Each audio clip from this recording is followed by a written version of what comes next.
24면인데요. 하나님을 아는 길 이렇게 있어요. 그래서 가로 1 열고 가로 닫고 첫째로 무엇이 하나님을 알게 하는가 하고 가로 2 가로 닫고 성경 공부는 삶으로 하는 것이다 이렇게 있어요. 성경 공부. 하나님을 아는 거는 순종해야 알아요. 순종해야. 그래서 이걸 강조하고 싶어가지고 제가 요거를 고쳤는데 목사님 드린 교재 안 가져오셨구나. 예, 제가 하나 드릴게요. 요거를 제가 고쳤거든요. 그래서 강조하고 하는 게 하나님을 아는 거는 순종해야 한다. 그래서 성경 공부는 삶으로 하는 것이다. 신학을 열심히 해서 하나님을 알라고 하는데 신학을 열심히 하는 거는 하나님에 대하여 아는 거예요. 하나님에 대하여서 아는 거. 네, 하나님. 그래서 하나님을 아는 거하고 하나님에 대하여서 아는 거하고는 전혀 이제 다르죠. 예, 이렇게 제가 한 말씀을 드리고 이렇게 봐보려고 합니다. 먼저 삼위일체 하나님.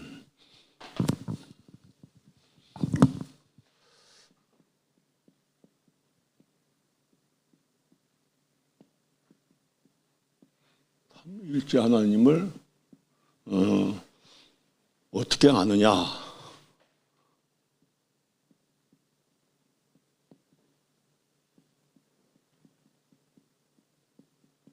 삼위일체 하나님.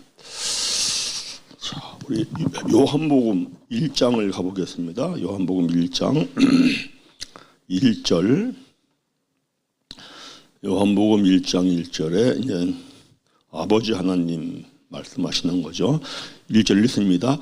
태초에 말씀이 계시니라. 이 말씀이 하나님과 함께 계셨으니 이 말씀은 곧 하나님이시니라. 그때 이 여기서 하는 이 말씀, 우리가 이제 하나님의 말씀 이렇게 요한복음 1장 1절에서 하는 하나님은 말씀이시다. 이렇게 하는 요 말씀하고 또 성경에서 말씀하고 있는 하나님의 말씀은 할 때 요 말씀하고는 다르죠. 요한복음 1장 1절에서 하나님은 말씀이시다 라는 것이 나오는데 요게 원어로는 로고스로 나와요. 로고스. 그리고 이제 영어로 표시할 때 요거 이제 대문자 워드를 쓰잖아요. 이렇게. 대문자 워드. 그러니까 하나님은 말씀이시다 할 때 요 말씀 로고스하고 그리고 하나님의 말씀은 할 때 요 말씀하고는 요거는 다르다. 그래서 이게 로고스. 난 이게 참 궁금했거든요. 로고스는 뭐고 그리고 하나님 말씀은 뭘까? 그런데 제가 이제 이렇게 말씀을 한번 드렸어요. 성경과 성경 책은 다르다. 성경이라고 하는 것은 하나님의 말씀이 영. 그래서 이걸 이제 히브리서 4장 12절에 하나님 말씀은 살아있고 활력이고 좌우에 낯선 어떤 것보다 예리하여 혼과 영과 간절과 골들을 찔르며 쪼개기까지 하는 요 말씀은 영이에요. 그래서 요한복음 6장 63절에 예수님이 말씀하시면서 내가 말하는 말은 살리는 영을 살린다 할 때 요거 살리는 거예요. 그게 영은 두 가지 역할을 하죠. 하나는 소멸하는 불, 하나는 살리는 영. 요걸 해놓은 거죠. 요걸. 그래서 이제 성경의 말씀이 영의 말씀이 되면은 디모데후서 3장 16, 17절에 모든 성경은 하나님의 감동으로 된 것으로. 그래서 요게 될 때 우리에게 교훈도 되고 책망도 되고 우리를 바르게 교육을 하고 우리를 의로 교육을 하죠. 그러면은 이렇게 하나님의 말씀을 가르치고 배우면은 신앙생활을 하면 할수록 요거는 겸손해지고 온유해지고 마음이 부드러워진다. 이렇게 했을 때에 요 영이신 하나님의 말씀은 로고스다.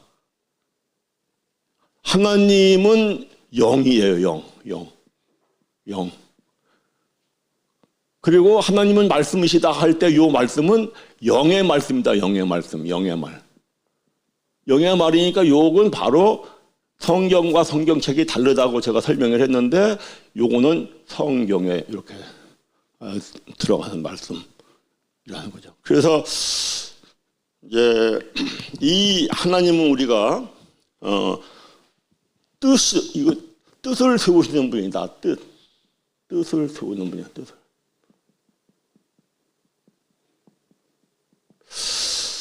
그 노자가 도덕경의 첫머리에서 도가 비상도라는 말을 하잖아요. 이게 이제 제가 전에 이 얘기를 듣고 이해를 참 잘 여러 번 들었는데 그런 건가 보다라고 생각했는데 이제 이거 확실히 좀 이렇게 알 것 같아요.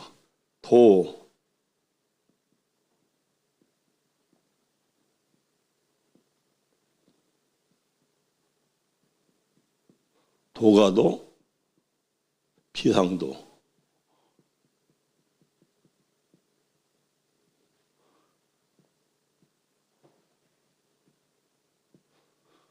도가 도로 있을 때에는 도야.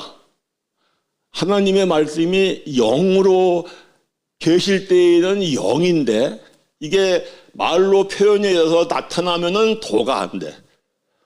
그러니까 하나님의 말씀이 성경의 말씀이 성경책의 말씀이 되면은 요 성경책의 말씀은 율법 조문이야. 율법 조문은 고린도 후서 3장 6절에 율법 조문은 죽이는 것이다. 그래서 율법 조문은 영을 죽여. 그러니까 요 성경과 성경책이 다르듯이 이 하나님의 말씀이 말로 나타나면은 성경이 아니라 영을 살리는 말씀이 영을 살리는 게 아니라 성경책의 기록에 대해서 율법 조문을 팀은 죽이는 게 되어버리는 거죠. 그래서 도가도 비상도라는 요 말의 그 깊은 의미를 이게 이제 좀 확실하게 내가 이렇게 깨닫게 되고 이제 생각이 좀 되더라고요. 그래서 이제 이 하나님은 나타나시지 않는 분이죠. 우리가 볼 수도 없고 알 수도 없어. 그래서 이분을 아는 방법은 하나님의 아들이 나타남으로 말미암아 나타나신 하나님을 봄으로 말미암아 알잖아요. 거기 요한복음 1장 18절 보세요. 18절 본래 하나님을 본 사람이 없으되 아버지 품속에 있는 독생하신 하나님이 나타나셨는가. 본래 아버지 하나님 하는 요 하나님은 말씀으로 로고스로 계시고 영으로 계시어서 사람이 볼 수도 없고 알 수도 없는 분이에요. 이 하나님. 그러면 우리가 이제 중요한 것이 뭐냐면은 성경에서 말씀하는데 말씀을 대하는 태도가 어떠해야 하겠는가? 하나님은 하나님의 사람으로 선택을 했으면은 그 하나님의 사람이 반드시 말씀은 말씀대로 된다라는 데까지 훈련시키고 연단시켜. 창세기 21장, 창세기 21장. 말씀을 대하는 자세가 우리가 어떠해야 하겠느냐? 21장 1절부터 4절까지 함께 읽습니다. 여호와께서 말씀하신 대로 사라를 돌보셨고 여호와께서 말씀하신 대로 사라에게 행하셨으므로 사라가 임신하고 하나님이 말씀하신 대로 시기가 되어 노년의 아브라함에게 아들을 낳으니 아브라함이 그에게 태어난 아들 곧 사라가 자기에게 낳은 아들을 이름하여 이삭이라 하였고 4절 그 아들 이삭이 난 지 8일 만에 그가 아브라함이 하나님이 명령하신 대로 말씀하신 대로 할례를 행하더라. 반드시 하나님의 말씀은 반드시 말씀하신 대로 된다.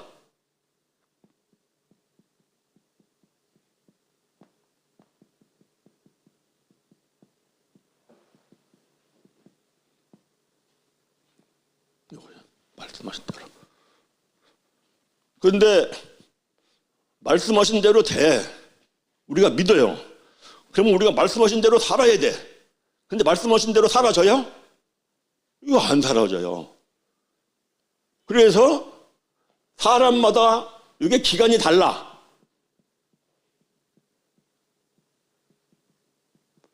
어떤 사람은 10년 만에 말씀하는 대로 사는 사람이 있고 어떤 사람은 20년 걸리기도 하고 어떤 사람은 30년 걸리기도 하고 어떤 사람은 40년 걸리기도 하고 말씀하신 대로 반드시 말씀하신 대로 된다. 그래서 하나님 말씀하셨네.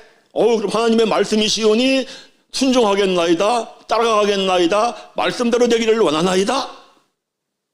여기까지. 그래서 사람이 참 계산적이잖아요. 계산적. 처음에는 말씀하신 대로 하는 거 한 10% 따라간다면은 내 계산대로 내 마음대로 90% 가는 거예요. 쭉쭉쭉쭉 가가지고 나중에 90% 10%가 돼야 되겠죠. 그런데 이것이 내가 하나님을 믿자마자 말씀하신 대로 돼. 그리고 따라가면 되는데 알면서도 그냥 되지 않고 이 과정을 거쳐갖고 되어가더라고. 그러니까 아브라함 같은 경우 지금 아브라함이 75세에 하나님의 부름을 받고 시작을 했어요. 그리고 지금 아브라함이 99세예요. 99세 100세 이삭을 낳은 거야. 그럼 몇 년 걸린 거예요? 25년. 말씀하신 대로 따라가다가 내 생각대로 가면은 그 부분은 내가 훈련받는다고 해야죠. 연단받는다고 해야죠. 이제 그게 고생이 되는 거지. 그래서 창세기 12장에서도 하나님께서 내가 너 지시할 땅으로 가라. 지시할 땅으로 가보니까 흉년이야. 흉년이니까 남방으로 내려갔어. 남방으로 내려갔다가 아내 바로왕한테 아내도 뺏기고 그 치욕을 당하는 거잖아요. 그래서 이제 하나님께서 거기 창세기 보면은 16장에서 뭐라고 말씀하세요? 내가 15장에서 내가 너에게 아들을 주겠다 이래죠. 다메섹 사람 엘리에스를 자기 상속자로 삼으려고 할 때 하나님 나타나가지고 내가 너에게 아들을 줄게 하니까 아브라함이 계산을 해보는 거야. 자기 나이는 85세야. 아내의 나이는 75세야. 근데 아내 사라는 경수가 끊겼어. 그러니까 이거 날 수 있다 없다? 날 수 없다. 그러니까 하가라고의 관계를 갖고 인간적인 계산으로 이스마엘을 낳아서 13년 동안을 하나님이 나타나시지 않으니까 13년 동안 그러니까 13년 동안 엄청 고통스러운 세월을 보내는 거예요. 그러면서 13년 동안 깨닫고 또 깨닫고 깨닫는 게 뭐냐? 아, 하나님 말씀하신 대로 하는 거구나. 내 계산은 다 빼버려야 되겠구나. 말씀대로 따라가야 되겠구나. 말씀대로 따라가야 되겠구나. 아브라함이 이 과정을 거쳐가지고 이 100세가 되고 나중에 이제 언제 하나님께서 아브라함에게 약속하신 복, 창세기 12장 2절에서 3절 복, 요 복을 언제 받냐니까 한번 가보겠어요. 창세기 12장 2절 3절에 이렇게 말씀해요. 내가 너로 큰 민족을 이루고 내게 복을 주어 내 이름을 창대하게 하리니 너는 복이 될지라. 너를 축복하는 자에게는 내가 복을 내리고 너를 저주하는 자에게는 내가 저주하리니 땅의 모든 족속이 너로 말미암아 복을 얻을 것이라 하신지라. 이렇게 말씀하는데 이것이 창세기 22장 가서 이루어지거든요.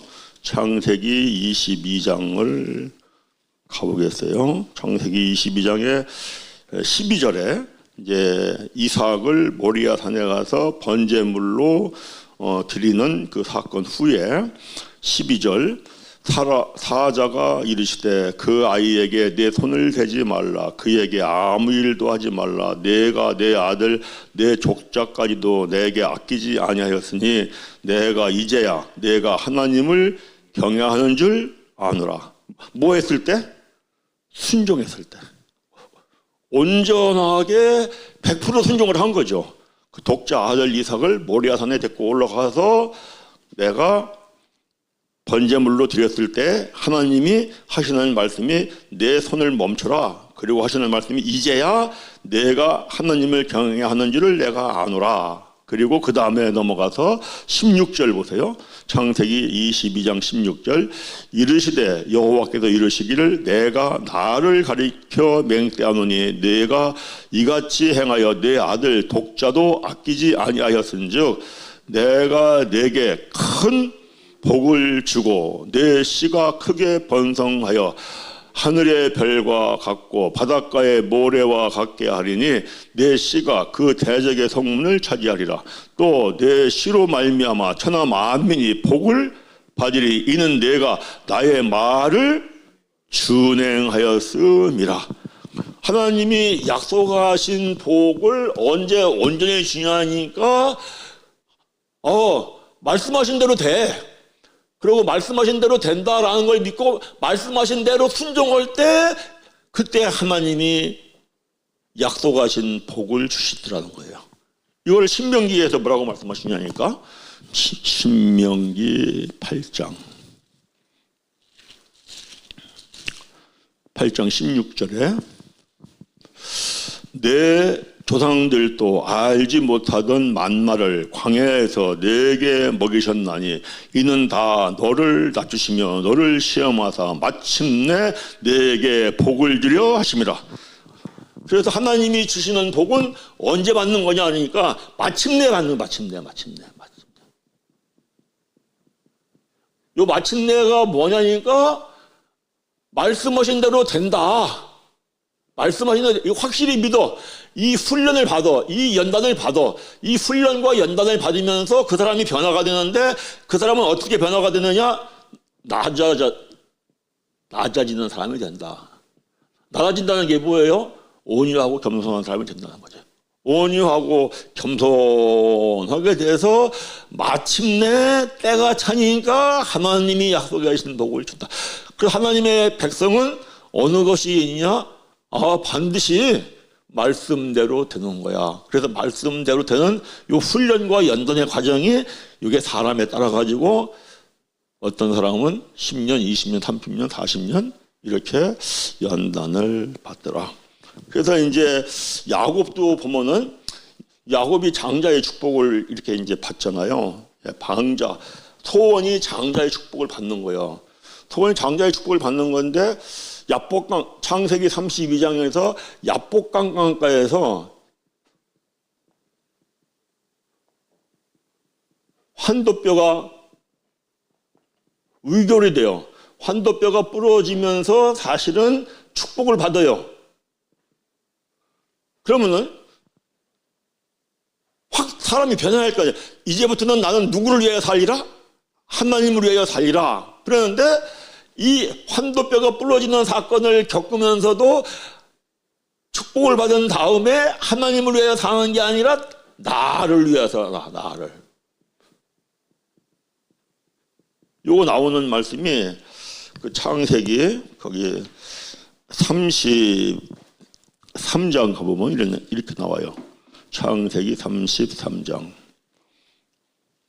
창세기 33장 17절 봐보세요.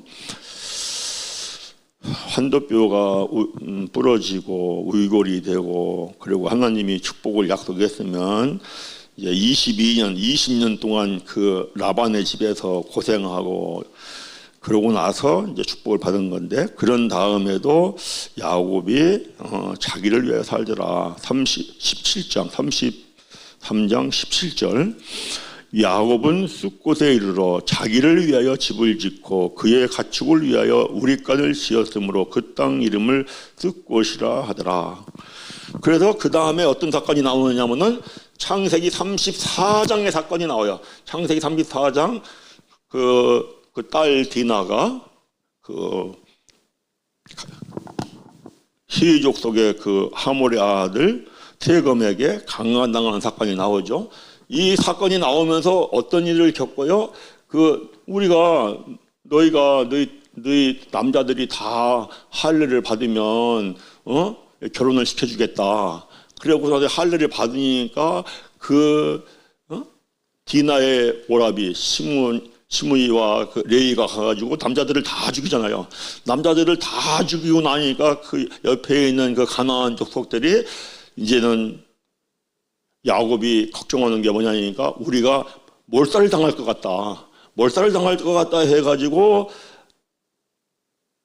베델로 이제 전부 다 이렇게 그때서 진작에 야복강 강가에서 환도뼈가 우이골되고 가야 할 곳이 베델인데 베델로 가야 되는데 베델을 가는 중간에 숫곳에 이르러 가지고 야 여기 짐승 키우기 좋겠다. 그래서 자기를 위하여 여기다 우리간을 짓고 집을 짓고 살려고 하다가 그 큰 어려움을 겪고 그 다음에 베델로 가서 야곱이 이제 베델로 간 다음에도 어떤 세월을 보낸다고 하냐면은 130세 이르기까지 내가 험악한 세월을 보냈다. 이게 이제 야곱이 그 바로 왕 앞에 서가지고 창세기 47장 가보세요. 47장 창세기 47장 9절에 이런 말씀이 있지요. 읽습니다. 야곱이 바로에게 아뢰되 내 나그네 길의 세월이 130년이었나이다. 내 나이가 얼마 못 되니 우리 조상의 나그네 길의 연조에 미치지 못하나이니 험악한 세월을 보내었나이다. 언제까지 인생이 험악한 세월을 보내느냐 하면은 말씀하신 대로 된다 하고 말씀하신 대로 되는 걸 따라가기 전까지의 그 인생은 험악한 세월의 인생이더라. 험악한 세월의 인생이더라. 그래서 우리가 말씀을 대하면은 어떠한 자세로 대해야 할 것이냐? 하나님은 말씀이시다 라고 할 때 말씀을 어떠한 태도로 우리가 대해야 하느냐? 말씀을 대하는 태도가 이제 중요하다. 그래서 이 태도를 우리가 보는데 말씀이 말씀대로 된다. 이게 단번에 변화가 되면 좋은데 참 우리 인생들이 계산적으로 살아요. 그래서 단번에 변화가 안 돼요. 그래서 어떤 사람은 빨리 변화되는 사람이 있고 어떤 사람은 늦게 변화되는 사람이 있고 그러니까 아브라함 같은 경우에도 보면은 75세에 시작해가지고 그저 100세 돼가지고 말씀하신 대로 되니까 나는 말씀하신 대로 아들의 이름을 이삭이라 짓는다. 그런데 이삭 같은 경우는 청년 때 됐죠. 근데 야곱 같은 경우는 창세기 46장에 가서야 말씀하신 대로 살라고 몸부림친 것 같아요. 창세기 46장에 이런 말씀이 나와요. 한번 가보겠어요. 창세기 46장 45장 28절 마지막 절에 이렇게 말씀하시죠. 이스라엘이 이르되 조카도다. 내 아들 요셉이 지금까지 살아있으니 내가 죽기 전에 가서 그를 보리라 하니라. 이제 야곱이 아들 요셉이 죽은 줄 알았는데 요셉이 애굽의 총리가 됐다는 소리를 듣고, 그리고 요셉이 아버지한테 애굽으로 내려오라고 이제 가마를 보내고, 그러고서 이제 내려가는 참인데 46장 1절 보면은 이스라엘이 모든 소유를 이끌고 떠나 브엘세바에 이르러 그의 아버지 이삭의 하나님께 희생제사를 드리니 그 밤에 하나님이 이상 중에 이스라엘에게 나타나 이르되 야곱아 야곱아 하시는지라. 야곱이 이르되 내가 여기 있나이다 하나 하나님이 이르시되 나는 하나님이라 내 하나님의 하나님이니 애굽으로 내려가기를 두려워하지 말라. 내가 거기서 너로 큰 민족을 이루게 하리라. 브엘세바만 지나 내려가면은 애굽이에요. 근데 왜 이렇게 못 내려가요? 야곱이 딱 살아야 할 곳은 어디야? 베델이 베델. 야곱. 베델에 살아야 하는데 이 아들을 보고 싶어가지고 아들이 애굽에서 내려오라고 하는데 내려가려고 왔는데 브엘세바만 내려가면은 애굽이야. 그러니까 여기서 못 내려가고 있는 거예요. 그 마음과 심정을 아시는 하나님이 나타나셔가지고 내려가라. 내가 너에게 거기서 큰 민족을 이루리라. 그래서 제가 볼 때에는 야곱은 창세기 46장 여기에 와서 말씀하신 대로 살아야 돼. 아무리 내 그 아들이 보고 싶다 할지라도 이거 내려갈 일이 아니지. 내려가자가 생각해 보니까 이거 아차하면 죽어. 그래서 이제 머무르고 희생제사를 지내고 거기에서 두려워하고 있으니까 하나님이 나타나셔가지고 너가 내려가라. 그래서 내려가서 바로 왕을 만난 다음에 바로 왕한테 얘기하기를 내가 130년을 살았는데 이 산 세월이 험악한 세월이다. 무슨 얘기예요? 하나님이 말씀하신 대로 살기 전까지의 인생의 세월은 험악한 세월이더라. 그리고 하나님이 말씀하셨어. 하나님의 뜻이야. 그러면은 그냥 어떻게 해야 되느냐? 누가복음 1장 31절 보세요. 1장 31절부터 읽겠습니다. 보라 내가 잉태하여 아들을 낳으리니 그 이름을 예수라 하라. 그가 큰 자가 되고 지극히 높으신 이의 아들이라 일컬어질 것이요 주 하나님께서 그 조상 다윗의 왕위를 그에게 주시리니 영원히 야곱의 집을 왕으로 다스릴 것이며 그 나라가 무궁하리라. 마리아가 천사에게 말하되 나는 남자를 알지 못하니 어찌 이 일이 되리이까. 천사가 대답하여 이르되 성령이 내게 임하시고 지극히 높으신 이의 능력이 너를 덮으리니 이러므로 나실 바 거룩한 이는 하나님의 아들이라 일컬어지리라. 보라 내 친족 엘리사벳도 늙어서 아들을 배었느니라. 본래 임신하지 못한다고 알려진 이가 이미 6달 되었나니 대저 하나님의 모든 말씀을 능하지 못하심이 없느니라. 마리아가 이르되 주의 여종이오니 말씀대로 내게 이루어지이다 하며 천사가 떠나니라. 처음에 천사가 나타나가지고 너가 하나님의 아들을 잉태하리라 하니까 나는 남자를 알지 못하나이다.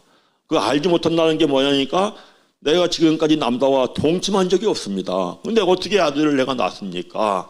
그러니까 이제 천사가 이제 이해를 시키는 거죠. 하나님의 능력이 너를 덮어. 말씀이 너를 덮을 것이야. 능력이 말씀이니까 봐라.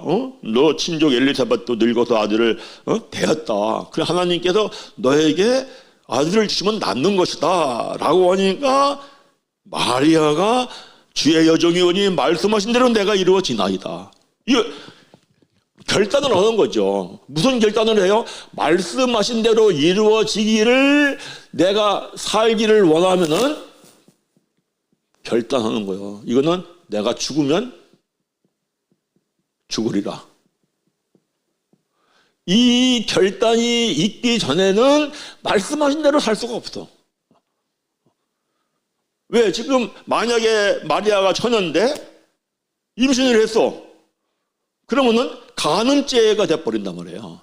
간음죄가 돼버리면은 돌로 쳐맞아 죽을 일이 생기거든.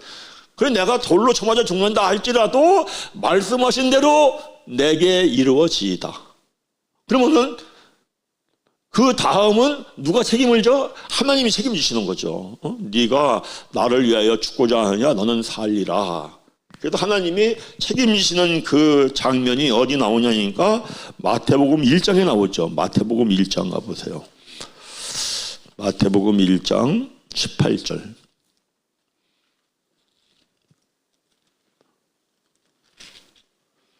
1장 18절에 예수 그리스도의 나심은 이러하니라. 그의 어머니 마리아가 요셉과 약혼하고 동거하기 전에 성령으로 잉태된 것이 나타났더니 이제 말씀하시는 대로 이루어지나이다 하니까 성령으로 해서 잉태가 됐어요. 그 다음에 그의 남편 요셉은 의로운 사람이라 그를 드러내지 아니하고 가만히 끊고자 하여 이 일을 생각할 때에 주의 사자가 현명하여 이르되 다윗의 자손 요셉아 내 아내 마리아 데려오기를 무서워하지 말라. 그에게 잉태된 자는 성령으로 된 것이라.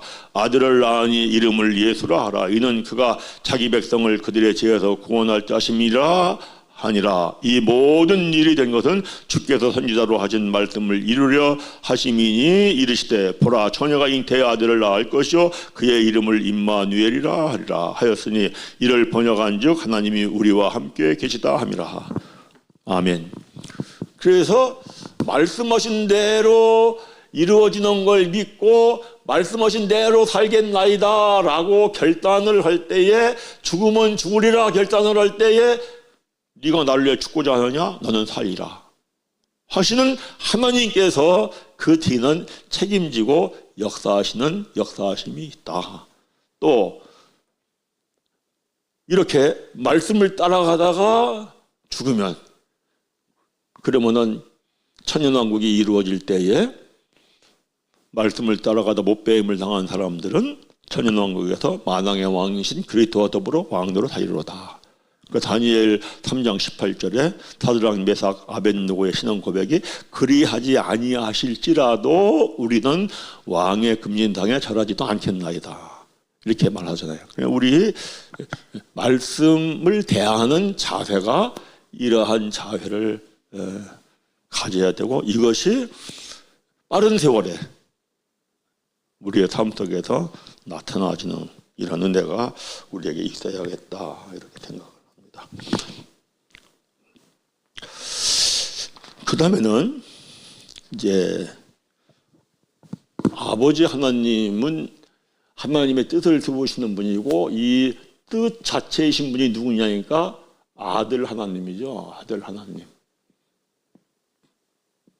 아들 하나님. 이제 구약에서는 여호와 하나님, 예수 그리스도 우리에게 나타나신 분.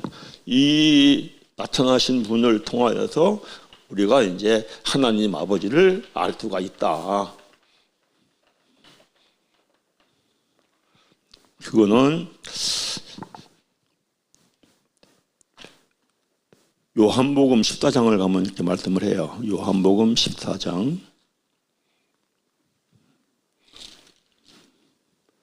요한복음 14장 8절 9절이죠.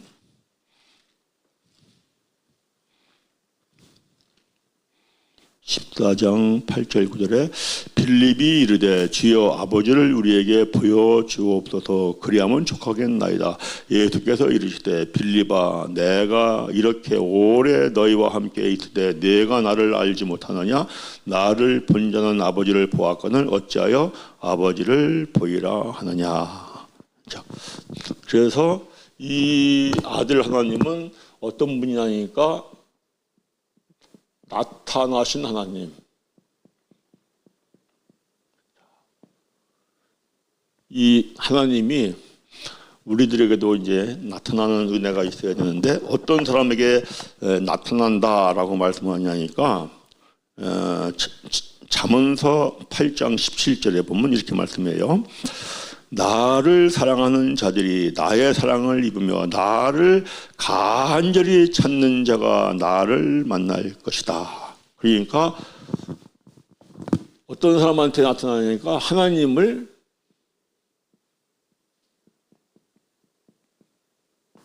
간절히 찾을 때 나타나는 거죠. 그래서 이제 아브라함에게 나타나시는 그 하나님의 그 모습, 창세기 16장 16절 보면 이렇게 말씀하거든요. 하갈이 아브라함에게 이스마엘을 낳을 때 아브라함이 86세였더라. 그런데 17장 1절에 아브라함이 99세 때에 여호와께서 아브라함에게 나타나사 그에게 이르시되 나는 전능한 하나님이라. 그러니까 13년이라는 기간 동안 아브라함이 13년이라는 기간 동안 하나님이 일체 나타나지 않았어요. 그러니까 얼마나 아브라함이 하나님을 간절히 찾았겠냐고. 그 간절히 찾을 때 하나님이 나타나 주신다. 그리고 이제 야곱을 보면은 아까 말을 하다가 이제 저거 했는데 야곱은 어떤 사람이냐 하면은 우리가 생각할 때 야곱은 그저 속이는 자, 사기꾼 이렇게 주로 생각을 하는데 창세기 25장을 한번 가보겠어요. 창세기 25장 26절, 27절, 26절 후에 나온 아우는 야곱이 이제 에서와 쌍둥이로 나올 때 뒤에 나오잖아요. 후에 나온 아우는 손으로 에서의 발꿈치를 잡았으므로 그 이름을 야곱이라 하였으며 야곱은 속이는 자라는 뜻이에요. 리브가가 그들을 낳을 때 이삭이 60세였더라. 근데 27절 그 아이들이 장성함에 에서는 익숙한 사냥꾼이었으므로 들 사람이 되고 야곱은 조용한 사람이었으므로 장막에 거주했다. 이때 조용하다라고 하는 것이 히브리어로 탐이라는 단어인데 이게 완전하다, 도덕적으로 흠이 없는 사람이다, 말씀을 묵상하는 사람이다. 그래서 다윗의 시편 37편 37절 보면은 이런 말씀이 나와요. 온전한 사람을 살피고 정직한 자를 볼지라도 모든 화평한 자의 미래는 평안이로다. 이 말씀에서 온전한 사람 할 때 온전하라는 뜻이 바로 그 탐이라는 단어예요. 그래서 그게 조용한 사람이다 이런 뜻이에요. 그래서 말씀을 묵상하는 사람, 이런 사람이 야곱. 그리고 야곱이 장막에 거주했다라고 하는 이 장막은 이제 다윗의 궁전이나 성막을 뜻한다. 그래서 이 야곱은 말씀을 묵상하고 그리고 성전에 있기를 즐겨했던 이런 사람으로 이제 27절에서 설명을 하고 있어요. 그 다음에 이제 창세기 이제 28장 10절 좀 가보겠어요. 이제 야곱이 형 에서의 눈을 속이고 그리고 이제 형 에서가 죽인다고 하니까 밧담 아람으로 이제 그 도망가는 도망자의 신세가 됐을 때예요. 28장 10절 야곱이 브엘서바에서 떠나 하란으로 향하여 가더니 한 곳에 이르러는 해가 진지라 거기서 유숙하려고 그곳에 한 돌을 가져다가 베개로 삼고 거기 누워 자더니 꿈에 본즉 사다리가 땅 위에 서 있는데 그 꼭대기가 하늘에 닿았고 또 본즉 하나님의 사자들이 그 위에서 오르락 내리락 하고 또 본즉 여호와께서 그 위에 서서 이르시되 나는 여호와니 너희 조부 아브라함의 하나님이요 이삭의 하나님이라 내가 누워있는 땅을 내가 너와 내 자손에게 주리니 내 자손이 땅의 티끌같이 되어 내가 서쪽과 동쪽 서쪽과 북쪽과 남쪽으로 퍼져나갈지며 땅의 모든 족속이 너와 내 자손으로 말미암아 복을 받으리라. 내가 너와 함께 있어 내가 어디로 가든지 너를 지키며 너를 이끌어 이 땅으로 돌아오게 할지라. 내가 내게 허락한 것을 다 이루기까지 너를 떠나지 아니하리라 하신지라 했어요. 여기에서 그 11절에 한 곳에 이르러 해가 진지라. 거기서 유숙하려고 그곳에 한 돌을 가져다가 베개로 삼았다. 이 돌이 말씀이거든요. 돌이 말씀을 뜻하고 주님을 뜻해요. 그러니까 돌 베개라는 게 돌 베개를 베고 잠을 들었다. 이게 뭐냐니까 하나님의 말씀을 묵상하고 주님을 생각하고. 왜? 야곱이 그러지 않았겠어요? 어머니 일부가가 임신을 했을 때 하나님이 분명히 나타나가지고 큰 자가 작은 자를 섬기리라. 이 하나님의 뜻을 알고 말씀을 아는 그 어머니가 야, 너가 들어가서 내가 너 변장을 시켜줄 테니까 아버지한테 네가 장자의 축복을 받아라. 그래서 속이는 일인지 알았지만 하나님의 말씀을 듣고 말씀에 순종하여 살아가는 어머니 말을 듣고 순종을 했는데 지금 도망자의 신세가 됐다고? 이게 어떻게 된 일일까? 말씀을 묵상하고 주님을 바라보고 하나님의 뜻을 생각하면서 잠을 잘 때에 꿈을 꾸는 거죠. 야곱이. 그러니까 이러한 야곱인데 이 하나님께서 이제 나타나 가지고 이제 꿈에 이제 보여주죠. 나타나신 하나님은 아브라함을 봐도 그렇고 야곱을 봐도 그렇고 모세를 봐도 그렇고 누구를 보든지 나타나신 하나님은 끝까지 버리지 않는다. 단 내가 말씀을 버리면 그때는 하나님이 나를 버린다.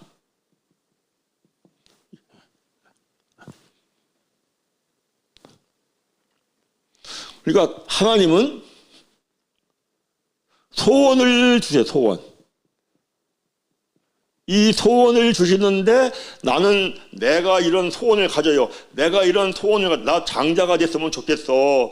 나 정말 이렇게 아들을 낳으면 좋겠어.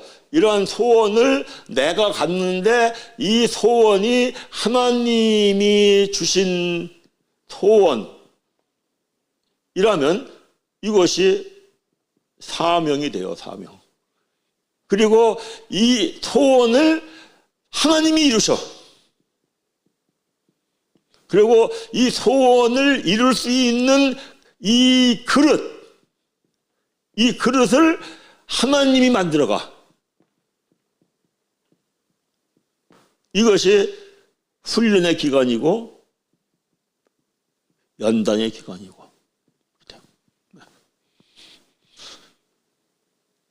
내가 말씀만 버리지 않는다. 이게 말씀을 버려서 자기가 말씀을 버려서 버림받은 사람이 누구예요? 이게 사울왕이에요. 사울왕. 그래서 사울왕 보면은 사무엘상 거기 보면은 사무엘상 15장 보면 이렇게 말씀을 해요. 사무엘상 15장 22절에 보면은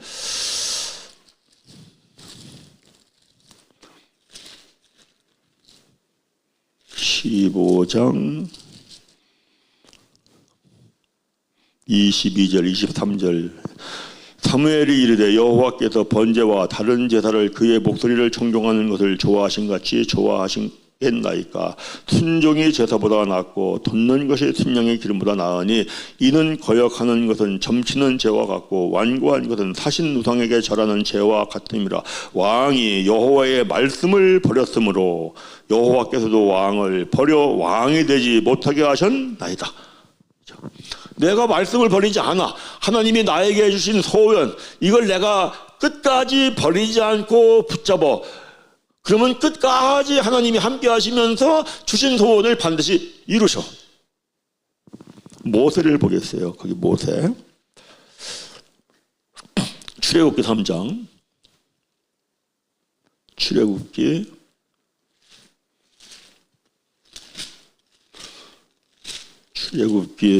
3장에 그 1절부터 6절까지는 이제 하나님께서 모세에게 나타나는 거죠. 그 떨기나무 가운데에서 나타나서 이제 보여주시고, 그 다음에 뭐라고 말씀하시냐니까 9절 보세요. 9절. 지금 이제 모세가 미디안 광야에 와서 40년 동안을 이제 양치기를 한 거예요. 그러니까 모세가 양을 치면서, 양을 이끌고 다니면서 무슨 생각을 했겠어요? 내가 이 양을 이끌고 다니면서 다닐 때마다 내가 내 민족을 데리고 가나안 땅으로 이끌고 갔어야 되는데, 가나안 땅으로 이끌고 갔어야 되는, 이 생각을 하지 않았겠어요?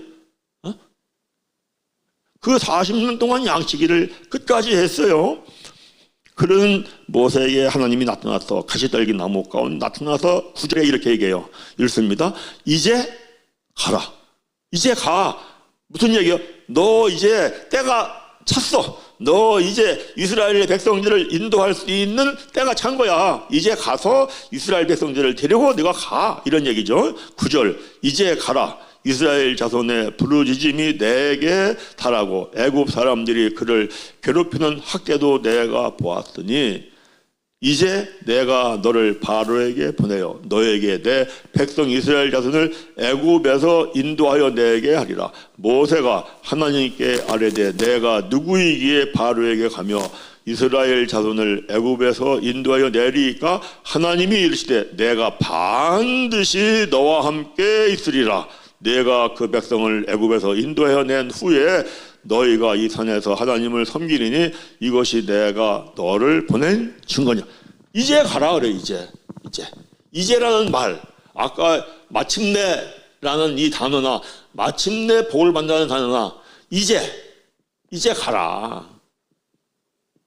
그러면은 모세는 언제 이스라엘의 백성들을 이끌고 내가 가나안 땅으로 들어갈 거야라는 소원을 언제 가졌겠어요? 어려서 가졌겠죠. 어머니 요게벳이 젖을 먹이가 키우면서 얼마나 교육을 했겠어요. 내가 너를 낳아가지고 석 달 동안 죽을 걸 각오하고 숨겨서 키운 거는 너가 태어났을 때 보니까 준수하게 생겼더라. 그리고 우리는 400년 만에 가나안 땅으로 들어갈 백성이야. 그러니까 400년이 가까워 왔어. 네가 이때 지금 태어난 거야. 너가 이제 이 백성을 이끌고 너는 가나안 땅으로 가야 돼. 이런 이야기를 어머니가 젖을 먹이면서 키울 때부터 수도 없이 얘기했겠죠. 그러니까 히브리서 11장을 가보세요. 히브리서 11장.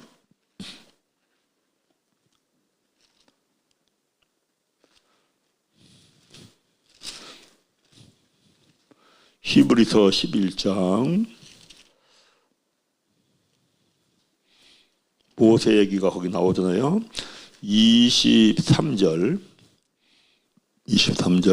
믿음으로 모세가 났을 때 그 부모가 아름다운 아이임을 보고 석 달 동안 숨겨 왕의 명령을 무서워하지 아니하였으며 믿음으로 모세는 장성하여 바로의 공주의 아들이라 칭함받기를 거절하고 도리어 하나님의 백성과 함께 고난받기를 잠시 제약의 낙을 누리는 것보다 더 좋아하고 그리스도를 위하여 받는 수모를 애굽의 모든 보화보다 더 큰 재물로 여겼으니 이는 상 주심을 바라봄이라 그랬죠. 그러니까 어려서 크면서 모세에게 소원이 생겼어요. 무슨 소원? 나는 이 다음에 커서 왕자로 이렇게 훈련받고 연단받고 그래가지고 내가 인물이 되어가지고 이스라엘의 백성들을 가나안 땅으로 데리고 가리라 생겼죠. 그러니까 40세가 됐을 때에 그 모든 애굽의 왕자의 자리에 금은 보화를 버리고 그리고 자기가 이끌어 가려고 계획도 다 세우고 했는데 이게 다 탈로 나버린 거예요. 그래서 미디안 광야로 40년 동안 미디안 광야로 도망가서 양치기를 했는데 이 40년 양치는 세월, 이제 나는 80세야. 나는 끝났어. 나는 더 이상 내 백성을 이끌고 들어갈 수 없어. 라고 모세는 생각을 했을 거예요.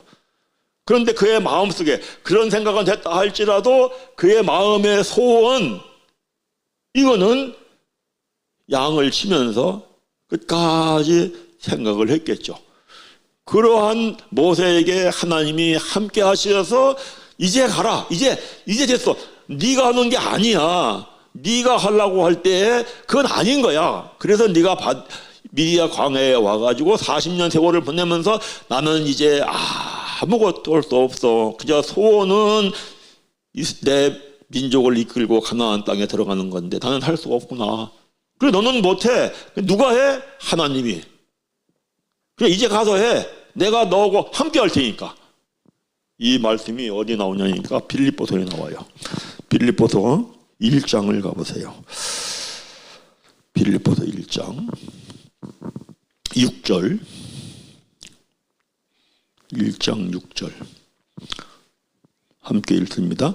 너희 안에서 착한 일을 시작하시는 이가 그리스도 예수의 날까지 이르실 줄을 우리는 확신하노라. 자, 착한 일, 너희에게 소원을 두어서 누가 준 거냐? 하나님이 주신 거예요. 자, 빌립보서 2장 13절 빌립보서 2장 13절 읽습니다. 너희 안에서 행하시는 이는 하나님이시니 자기의 기쁘신 뜻을 위하여 너희에게 소원을 두고 행하게 하시니라. 우리에게 소원이 생겨요.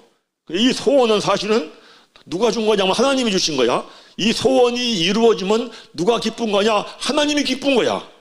그래서 이 소원을 이루는 그 소원을 두시고 소원을 이루시는 분은 하나님이셔. 그리고 소원을 이루는 그릇을 만들어 가시는 분도 하나님이셔. 아멘. 그래서 저는 이제 이런 생각을 해봐요. 저한테 적응을 해가지고 제가 평신도 때 신앙생활을 하면서 목사님들 설교를 들으면서 왜 목사님들은 본문 말씀에서 하나님의 뜻을 말씀하지 않을까? 본문만 잡아놓고 자기 하고 싶은 얘기를 하는 거예요. 그래서 제가 평신도 신앙생활을 할 때 그 성경책에 막 앞뒤로 내가 목사가 되면 나는 본문에서 하나님의 뜻을 전하는 목사가 되리라. 이거를 설교를 듣고 나면 그 생각하고 그거 적어놓고 막 그랬어요. 그래 지나고 보니까 평신도 생활을 할 때 그 생각을 했던 거 하나님이 주신 소원이더라고. 그리고 이게 사명인 거예요. 사명. 그래서 장신대 가려고 오는 걸 포기하고 합신을 간 거예요. 어디 가야 본문 말씀에서 하나님의 뜻을 뜻대로 가리키는 것을 공부할 수 있겠느냐. 이거 성경신학을 해야 한다. 성경신학. 그래서 성경신학을 배우기 위해서 합신을 간 거예요. 합신을. 그런데 아까 야곱 얘기를 했는데 제가 위암 걸려가지고 말기까지 갔어요. 그러니까 지나고 보니까 그때 원어성경 3년을 연구하면서 하나님의 뜻으로 깨닫는 걸 배우기 시작을 한 거야. 그래서 그때 내가 그 3년을 끝나고 나서 나는 하나님의 뜻을 전하는 목사가 돼야겠다 이런 생각을 집중적으로 해야 되는데 어떤 생각을 했냐니까 내가 죽을 병 걸렸다 살아났으니까 하나님 나를 크게 쓸 거야. 이게 전혀 변화된 게 없는 거예요. 전혀 변화된 게 없으니까 제가 1992년 11월 달에 위암 그 절제 수술을 했는데 다시 살아나서 원어성경 연구도 하고 했는데 전혀 변화된 게 없으니까 그럼 어떻게 하면 교회를 그냥 크게나 해볼까? 하나님이 나에게 주신 나를 향한 소원, 나를 향한 뜻은 어떻게 해든지 하나님의 말씀을 뜻으로 가리키는 목사가 돼야 되는데 이 생각은 이제 잃어버리고 이제는 뭐가 크게 될 거야 해서 어떻게 하면 교회를 크게 할까? 이러다가 제가 충격받고 2010년도에 또 쓰러진 거죠. 그리고 가만히 보니까 야고보하고 똑같아. 환도뼈 뿌려졌는데 깨닫지도 못하고 정신 못 차리고 또 자기를 위해 살라고 하니까 온 가족이 몰살당할 것 같은 위기를 당해가지고 도망가고. 그런데 그것이 사실은 그릇을 만들어가는 과정이더라. 그릇을 만들어가는 과정을. 근데 2010년도에 그리스도의 말씀을 공부하면서 그때 다시 깨달으면서 아, 하나님 이러구나. 그러니까 이게 교회 부흥의 문제가 아니라 하나님의 뜻대로 세워지는 교회, 하나님의 뜻을 가리키고 전하는 교회, 이게 세워져야 한다는 거예요. 이게. 그래서 이 쭉 저는 말씀을 깨달으면서 모세의 얘기나 야곱의 얘기나 아 이래서 내가 이렇게 했는데 나는 뭐 전혀 사실은 지금도 목사님들을 뭐 가리킬 수 있는 실력이 있다고 전혀 생각하지 않거든요. 한 가지 소원이 있다면 뭐냐니까 어쨌든 간에 본문 말씀에서 하나님의 뜻을 전하는 이러한 목사님들이 돼야 한다. 그렇죠? 그래서 하나님이 훈련시키고 누구나 그런 것 같아요. 목사님들도 다 개인적으로 하나님이 주신 소원이 있으실 거예요. 소원. 그 소원은 하나님이 주신 건데 그게 사명이더라고. 그리고 그거를 이루게 하는 분이 하나님인데 내가 말씀을 따라가지 않으면 하나님은 나를 그냥 버리는 거예요. 그러나 내가 끝까지 하나님이 나에게 주신 소원을 내가 말씀을 따라가며 이루리라 하면은 그 하나님이 나이를 불문하고 그 도구로 쓰시더라. 그러니까 모세는 40년 동안 훈련받고 모세는 40년 동안 사역을 한 거죠. 그래서 저도 제 나름대로 한 25년 훈련 받았으니까 25년은 해야겠네 생각을 해보는 거야. 자, 이런 거 이렇게 야 하나님은 말씀이셔. 이게 영의 말씀이시다. 그 뜻을 세우시는 분이야. 그리고 아들 하나님은 나타나시는 하나님이야. 이런 거 이거를 어떻게 아느냐 하니까 성령 하나님이 내 안에 오셔서 가르쳐 주심으로 말미암아 그때의 성령 하나님이 오셔서 가르쳐 줄 정도의 때가 이름에 때가 참에 알더라. 내가 참에. 그래서 이제 성령 하나님이 우리에게 이제 오시는데 요한복음 14장 16절을 가보겠어요. 요한복음 14장 16절. 내가 아버지께 구하겠으니 그가 또 다른 보혜사를 너희에게 주사 영원토록 너희와 함께 있게 하리니 그는 진리의 영이라 세상은 능히 그를 갖지 못하나니 이는 그를 보지도 못하고 알지도 못함이라. 그러나 너희는 그를 아나니 그는 너희와 함께 거하시며 또 너희 속에 계시겠습니다. 내가 너희를 고아와 같이 버려두지 아니하고 너희에게로 오리라. 조금 있으면 세상은 다시 나를 보지 못할 것이로되 너희는 나를 보리니 이는 내가 살아있고 너희도 살아있겠음이라. 그 날에는 내가 아버지 안에 너희가 내 안에 내가 너가 있는 것을 너희가 알리라는 거예요.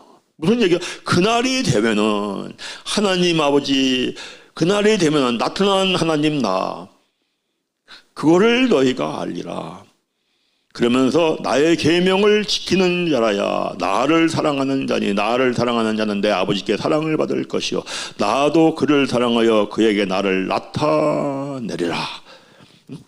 그날에 알아요. 20절. 그날에는 내가 아버지 안에 너희가 내 안에 내가 너희 안에 있는 것을 너희가 알려. 그날이 언제예요? 그날이 성령 하나님이 너에게 와가지고 너희 안에 머물 때 알아. 언제? 그게 바로 21절 나의 계명을 지키는 자가 돼요. 나의 계명을. 그날에야 알아. 그날.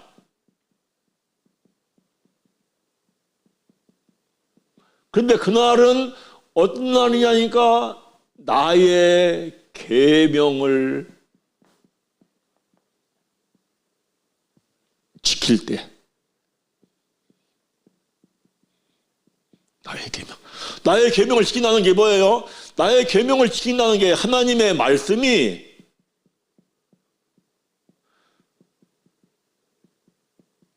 성령이 내 안에 실제가 돼서 하나님의 말씀이 내 안에 간직될 때요. 간직. 이때 알아요. 이때. 그런데 언제 내 안에 이게 간직되느냐 하니까 사도행전 2장 37절 38절 말씀처럼 말씀을 뜻으로 깨닫고 중요하죠. 감춰진 뜻을 깨닫고 어찌할꼬 하고 죄를 깨닫고 회개하고 세례받고 제사함 받고 성령을 선물로 받고 성령에 힘입어 순종하는 거예요. 순종할 때 하나님이 성령을 나에게 주시니까. 근데 이것이 그날에 되는 거예요. 그날. 세월이 걸리는 거죠. 세월이 걸리는 거죠. 그래서 이거를 우리가 처음 갓난 아이로 거듭나고 아이로 장성하고 소년이 되고 청년 되고 아비가 되는데 청년은 이르러 청년이 이르는 그날이 될 때 알아요. 청년이 이르는. 그래서 이 청년이 돼서 이 그날이 되면은 정말 내 안에 아버지 하나님이 계셔서 이렇게 하시는 거구나. 정말 아들 그분이 나타나셔가지고 그분이 진리의 성령이 돼가지고 나의 장래 일도 가르쳐주고 내가 가야 할 길도 가르쳐주고 여기 되면은 그날에 알더라는 거야. 이 되었을 때에 삼위일체 하나님의 어떻게 일하신과 어떻게 하시는 거에 대하여서 그날에 알더라. 그날에 알더라. 그래서 우리가 이제 그 삼위일체 하나님에 대해서 아는 거. 이걸 이제 요한 1서 5장에 이렇게 말씀을 해요. 요한 1서 5장 20절.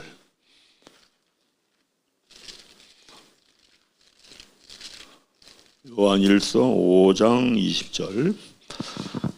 또 아는 것은 하나님의 아들이 이르러 그리스도 이르러라고 했어요. 또 아는 것은 하나님의 아들이 이르러 우리에게 지각을 주사 우리로 참된 자를 알게 하신 것과 또한 우리가 참된 자 곧 그의 아들 예수 그리스도 안에 있는 것이니 그는 참 하나님이시요 영생이시라. 그죠? 하나님의 아들 그리스도 이분이 우리에게 이르는데 알려줄 정도가 되어 성령으로 오셔가지고 우리로 지각을 주셔. 그래서 참된 자 하나님 아버지도 알고 또 아들 그리스도 알고 성령 하나님의 역사를 알고 그래서 우리가 이러한 그 과정을 통하여 삼위일체 하나님을 알더라. 자, 하나를 더 보겠어요.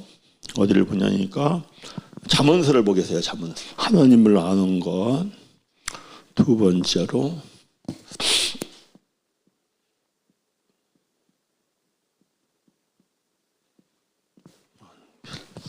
잠언서 2장 1절부터 6절까지.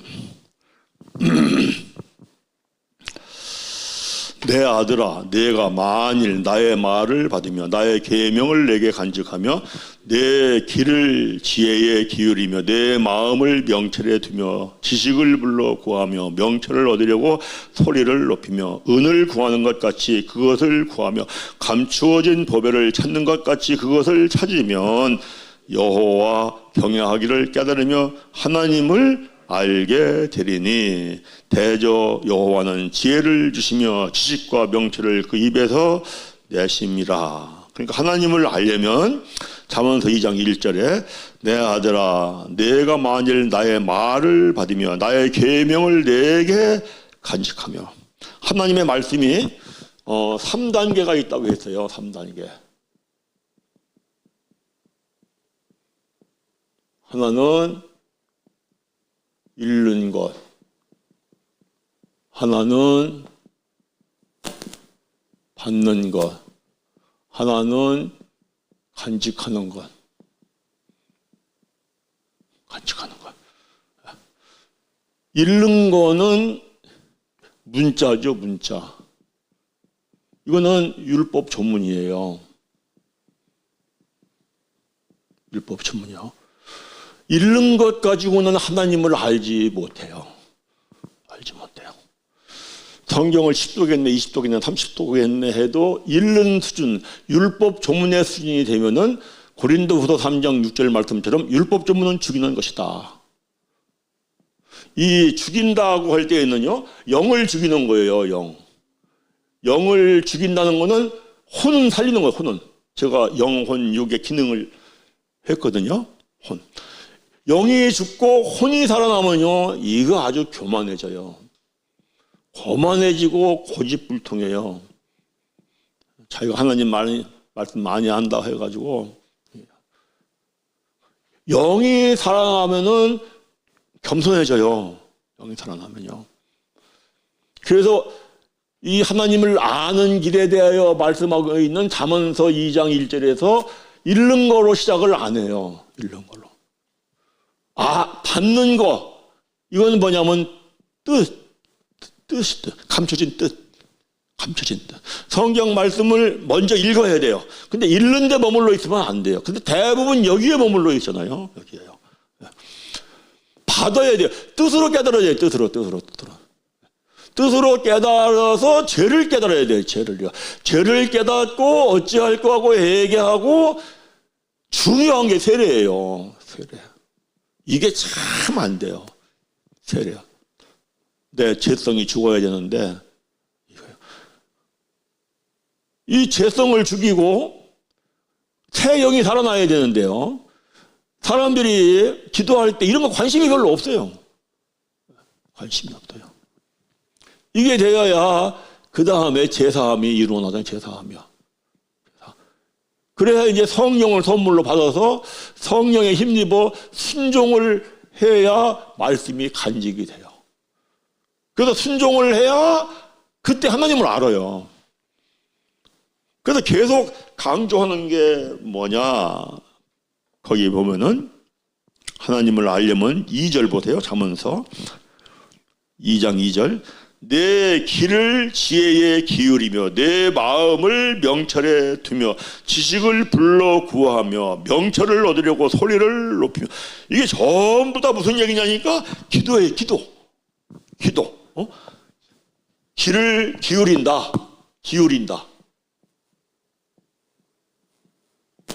그렇죠? 기울인다. 그것도 기도에 대한 말씀이에요. 그리고 명철을 얻으려고 소리를 높여 지식을 불러. 기울인다, 부른다, 소리를 높인다. 기울이고 부르고 소리를 높여요. 뭐를? 말씀을 받으려고 귀 좀 기울여. 말씀을 좀 받으려고 좀 불러봐. 말씀을 받으려고 좀 부르짖어 기도해봐. 이 얘기죠. 신약으로 말하면 구하라, 찾으라, 두드리라.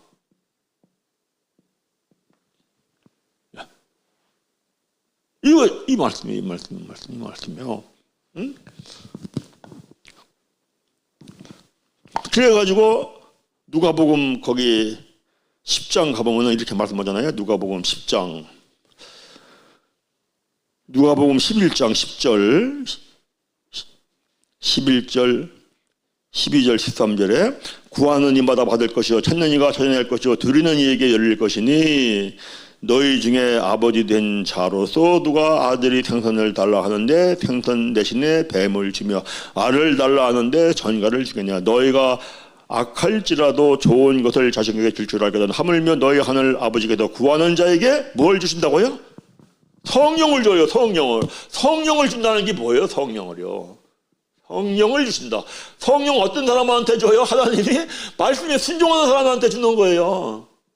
그러니까 뭘 구해? 너희 하나님의 말씀 속에 감춰져 있는 하나님의 뜻 좀 구하고, 말씀 속에 감춰져 있는 하나님의 뜻을 좀 찾고, 말씀 속에 감춰져 있는 하나님의 뜻을 좀 두드려. 이 얘기예요. 이 얘기. 그리고 순종이 안 되잖아요. 그리고 어떻게 해야 돼? 순종해달라고 좀 구하고, 순종해달라고 찾고, 순종해달라고 두드려. 그러면 하나님이 성령을 주셔. 순종하는 자에게. 이 얘기죠. 이 얘기예요. 그래서 반드시 하나님의 뜻을 깨닫는 것은 성령께서 가르쳐 주셔야 돼요. 성령께서 감화 감동 시켜주시고, 성령께서 이해를 시켜주시고, 성령께서 받아들여지게 하시고, 이거는 사람의 능력으로 안 되는 거잖아요. 제가 그 마태복음 13장 할 때 말씀드렸잖아요. 씨가 말씀이다. 땅이 마음이다. 이거는요, 사람의 제정신으로는 받아들일 수 없는 거예요. 그죠? 아니, 하나님 믿지 않는 사람들한테 가가지고, 이거 씨잖아, 이거. 등산 가가지고, 나무 아래에서 씨 떨어진 거 보고, 이거 하나님 말씀이야. 그럼 뭐라고 하겠어요? 너 미쳤냐? 정신 나갔지. 그러죠. 그런데 이게 어느 날부터 이해가 되고 받아들여지거든요. 무슨 얘기예요? 이거 사실은 성령께서 우리들에게 말씀을 받아들이게 하고, 말씀을 간직하게 다 성령이 하시는 거예요. 그러니까, 하나님을 아는 길에 반드시 기도가 있어야 한다. 좀 쉬었다가 하겠습니다.